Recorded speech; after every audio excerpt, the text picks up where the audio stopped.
घमंड और अहंकार की वजह से इंसान अपने रिश्ते को बिगाड़ लेता है। कभी कभी रिश्तों की कीमत वो लोग समझा देते हैं जिनसे हमारा कोई रिश्ता तक नहीं होता। इसलिए कहा गया है कि वक्त बदलता है ज़िंदगी के साथ, ज़िंदगी बदलती है वक्त के साथ। वक्त नहीं बदलता अपनों के साथ, बस अपने बदलते हैं वक्त के साथ। राधे राधे दोस्तों, आज हम जानेंगे कि कैसे लोग अपने घमंड और अहंकार में आकर अपने अच्छे रिश्तों को भी खराब कर लेते हैं। और दोस्तों, वीडियो पसंद आए तो लाइक और चैनल को सब्सक्राइब कर दीजिएगा। तो चलिए शुरू करते हैं। दोस्तों, कहते हैं कि निभ पाता कैसे भला तेरा मेरा साथ, तेरे मेरे बीच थी मैं की दीवार।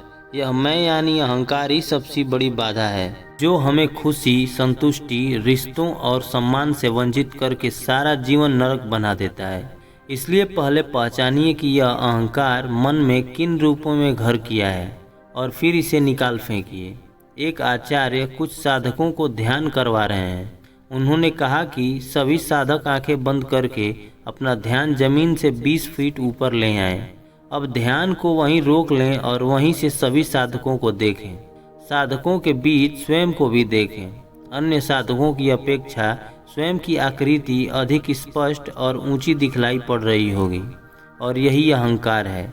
ध्यानावस्था में ही नहीं, चेतन अथवा अचेतन किसी भी अवस्था में स्वयं को दूसरों से बेहतर, सबसे अलग मानने की भावना ही अहंकार है। मैं बड़ा हूँ, मैं सुंदर हूँ और मैं सबसे योग्य हूँ, मैं सबसे ईमानदार हूँ। सभी लोग मेरी बहुत इज्जत करते हैं, सभी मुझसे डरते हैं, सभी मुझे पसंद करते हैं। मेरी योग्यता के कारण लोग मुझसे ईर्ष्या करते हैं। इस प्रकार के सभी भाव अहंकार को ही दर्शाते हैं। जब हम केवल अपने और केवल अपने बारे में सोचते हैं तो दूसरों के बारे में सोचने का प्रश्न ही नहीं उठता। इस क्रम में हम अन्य सभी लोगों के व्यक्तित्व अथवा दृष्टिकोण को नज़रअंदाज कर देते हैं, और इसके लिए हमारा अहंकार का भाव पूर्ण रूप से उत्तरदायी होता है। जैसे एक व्यक्ति हिंदी में आपसे कुछ पूछ रहा है और आप हिंदी जानते हुए भी उसका जवाब अंग्रेजी भाषा में दे रहे हैं, और वह भी अंग्रेजों की तरह कंधे उचका उचका कर। यह अहंकार नहीं तो और क्या है। अगर आपका बच्चा ऑरेंज कैंडी खाने की जिद कर रहा है, लेकिन आप उसे महंगी चॉकलेट दिलवा कर ही दम लेते हैं, यह आपका अपना स्टेटस है खरीदारी का भी। यह स्टेटस ही तो अहंकार है। फिर आगे एक व्यक्ति कहता है, मैं छोटे मोटे होटल या रेस्टोरेंट में नहीं ठहर सकता, मैं सिर्फ 7 स्टार में ही ठहरता हूँ और खाना खाता हूँ। यही है, कभी भाषा के नाम पर तो कभी नस्ल व जाति धर्म के आधार पर, कभी क्षेत्र विशेष के रूप में तो कभी रुपये पैसे के द्वारा, कभी पद प्रतिष्ठा के द्वारा तो कभी बाहुबल के द्वारा अपनी श्रेष्ठता सिद्ध करने का प्रयास अहंकार के अतिरिक्त और कुछ नहीं।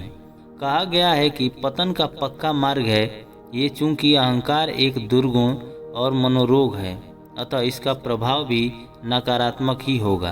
अहंकारी व्यक्ति स्वयं को सर्वज्ञ व सर्वगुण संपन्न मानता है, अतः वह निरंतर सीखते रहने की प्रक्रिया से कट जाता है और वास्तव में अल्पज्ञ व अनुभवहीन बना रहता है।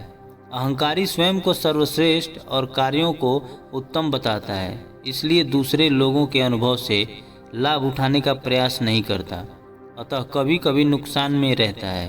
अहंकारी व्यक्ति हमेशा चापलूस व्यक्तियों से घिरा रहता है, जो उसकी कमियां उसे नहीं बताते, अतः वह अपना सभी मूल्यांकन कर अपनी उन कमियों को दूर करने का प्रयास नहीं कर सकता। अहंकारी अपने अहंकार की तुष्टि के लिए हर कार्य करता है, इसलिए वह विवेकशील नहीं हो सकता।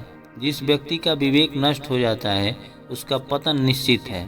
और अहंकार की तुष्टि के लिए व्यक्ति कई बार गलत काम भी कर बैठता है और उसका दुष्परिणाम उसे भुगतना पड़ता है। विषम परिस्थितियों में ऐसे लोगों को बचाने के लिए कोई तैयार नहीं होता। अहंकारी व्यक्ति अपने अहंकार व अस्वीकृति के कारण योग्य व्यक्तियों से दूर भागता है, या योग्य व्यक्ति उसके व्यवहार के कारण उससे दूर रहने लगते हैं। दोनों का दुष्परिणाम अहंकारी व्यक्ति को ही भुगतना पड़ता है। अहंकारी व्यक्ति अच्छे मित्रों से वंचित रहकर एकाकी जीवन जीने को अभिशप्त होता है। आदतों के कारण वह समाज में उपहास का पात्र भी बनता है। अहंकारी व्यक्ति हमेशा असंतुष्ट रहता है, शंकित रहता है, अतः उसका मानसिक संतुलन भी कई बार बिगड़ जाता है। वह तनाव में रहने लगता है। ऐसी स्थिति में उसको कई मनोदैहिक व्याधियां भी घेर लेती हैं और अहंकार का यह दुष्चक्र अभेद्य हो जाता है। अहंकारी के परिवार व सामाजिक व आर्थिक जीवन प्रभावित होता है। अहंकारी व्यक्ति का परिवार के साथ भी ठीक तालमेल नहीं बैठता।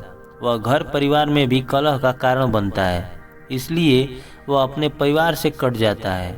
अहंकारी व्यक्ति दूसरों की सहायता लेने से डरता है। वह दूसरों की मदद इसलिए नहीं लेना चाहता क्योंकि कार्य या सफलता का सारा श्रेय खुद लेना चाहता है। हमेशा हर सामान्य बात पर दूसरों से प्रशंसा पाना तथा उसकी स्वीकृति की मुहर लगवाना चाहता है और इसी के लिए चिंतित रहता है।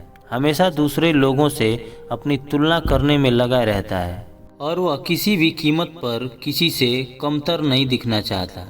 हमेशा पैसे के प्रदर्शन के साथ साथ अपने आप को हर क्षेत्र में प्रदर्शित करने की कोशिश करता है, जबकि हर व्यक्ति की एक सीमा होती है, पैसे की ही नहीं, जानकारी की भी। यह तथ्य धन दौलत, शोहरत, पद प्रतिष्ठा व अन्य क्षेत्रों में भी उतनी ही शिद्दत से लागू होता है। अहंकारी व्यक्ति साहित्य, संस्कृति, कला, ज्ञान विज्ञान, इतिहास, राजनीति, कोई भी क्षेत्र क्यों न हो, हर जगह अपनी टांग अड़ाने का प्रयास करता है। हर विषय पर बढ़ चढ़कर बोलने की कोशिश करता है, हर बात पर बहस करता है और कुतर्कों द्वारा स्वयं को सही साबित करने का प्रयास करता है। हमेशा असंतुष्ट रहता है, अतः अधिक से अधिक पाने के लिए लालायित रहता है। उसे आवश्यकता हो या न हो, दूसरों को दिखाने व उन पर रौब जमाने के लिए वह हर चीज़ की कामना करता है। दूसरों की मदद लेने से तो परहेज करता है, लेकिन दूसरों पर आसान करने के लिए उनकी मदद करने से नहीं कतराता। उसकी इच्छा होती है कि सभी लोग अभावग्रस्त बने रहें और इस तरह उसे लोगों की मदद करके उन पर रौब जमाने का मौका मिलता रहे। अहंकारी व्यक्ति वर्तमान में न जीकर बीते हुए समय में विचरण करता रहता है और भविष्य के लिए योजनाएं बनाने में लगा रहता है। उसकी एक बड़ी विशेषता या अवगुण कह सकते हैं, हमेशा सही होने का दंभ करता रहता है। उसे ये लगता है कि उससे कोई गलती ही नहीं हुई है। वह सोचता है कि मैं जो करूँगा वह सर्वश्रेष्ठ ही होगा और यही भाव अपने मन में रखना सबसे घातक है, क्योंकि अगर मनुष्य का जन्म मिला है तो कुछ न कुछ गलतियाँ तो होंगी ही। अहंकारी व्यक्ति बहुत ही परिज्ञानी होता है और सफल भी, लेकिन अपने अहंकार व जिद के कारण जीवन में सबसे महत्वपूर्ण अवसर हाथ में आने पर भी उसे खो देता है, क्योंकि उन्हें लगता है कि उनका रास्ता ही सर्वश्रेष्ठ है। लेकिन ये सत्य से परे होता है। अगर कोई अहंकारी व्यक्ति अपना अहंकार खत्म करना चाहे तो ये कर सकता है। स्वयं को श्रेष्ठता के भाव से मुक्त करें।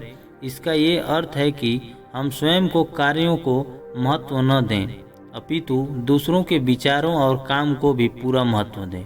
आलोचना से बचने की अपेक्षा स्वीकार कर सुधारने का प्रयास करें। अपनी गलतियों को स्वीकार करें। पद प्रतिष्ठा और आर्थिक आधार पर छोटे बड़े के भाव से मुक्त होना भी अनिवार्य है और जब तक असमानता का भाव बना रहेगा, अहंकार से मुक्ति भी संभव नहीं। जब भी ज़रूरत हो दूसरों से सलाह मशवरे की, उनकी सहायता लें। उससे कृतज्ञता का भाव उत्पन्न होगा, जिससे अहंकार को खत्म करने में सहायता मिलेगी और किसी भी कार्य क्षेत्र में सबके कार्य को महत्व दें। अच्छे कार्य के लिए प्रशंसा करें। दूसरे लोगों से सीखने और उनके अनुभवों से लाभ उठाने का निश्चय करें। इससे उनके करीब जाने और असमानता को दूर करने में सहायता मिलेगी। और एक बात स्वामी चिन्मयानंद कहते हैं कि बच्चे की तरह बनो और ऐसा बनो कि बच्चे तुम्हें पसंद करें, क्योंकि बच्चों में न तो अहंकार होता है और न ही किसी अहंकारी का साथ। पूर्वग्रह से मुक्त रहें, संबंधों में खुलापन रखें, दोस्तों से बेतकल्लुफ़ी से मिलें और बराबरी का व्यवहार करें। कहने को तो बहुत कुछ है, लेकिन जो कहा गया है क्या वही सब करना सरल है? नहीं, क्योंकि अहंकार से मुक्ति पाना बहुत कठिन है, लेकिन नामुमकिन नहीं। अगर मनुष्य कुछ भी करने का निश्चय कर ले तो वह कुछ भी कर सकता है। और अगर यहाँ तक वीडियो में पहुँच गए हैं तो एक बात बताता हूँ कि कोई भी बात या चीज़ दूसरों को बोलने या देने से पहले उसकी जगह खुद को खड़ा करके देखना, और सही लगे तो कहना या देना, नहीं तो रहने देना। इसी तरकीब को अपनाकर तुम्हें तुम्हारे हर सवाल के जवाब मिल जाएंगे। सभी को राधे राधे।